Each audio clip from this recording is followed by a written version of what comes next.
das Interesse an dem Studiengang, an der Wirtschaftspsychologie ist so groß, weil es einfach eine ganze Bandbreite von spannenden Berufsfeldern gibt, die man damit verfolgen kann. Was daran liegt, dass die Studenten bei uns eben sowohl Wirtschaft als auch Psychologie studieren und damit eine ganze Bandbreite von Berufen aus dem Bereich der Wirtschaft, aber eben auch aus dem Bereich der Psychologie und an der Schnittstelle möglich sind.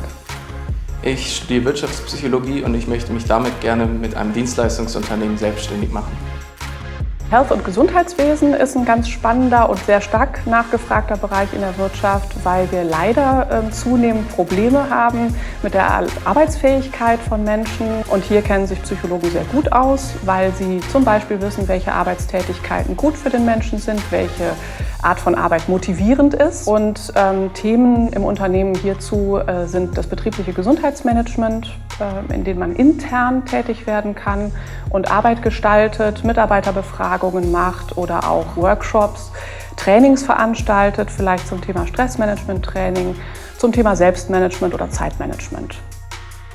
Digitalisierung geht auch Psychologen was an. Wenn es zum Beispiel darum geht, wie können Menschen eigentlich langfristig mit Computern arbeiten, wenn zum Beispiel der Kollege ein Roboter ist, können Menschen das überhaupt leisten, ad hoc so komplexe Probleme zu lösen?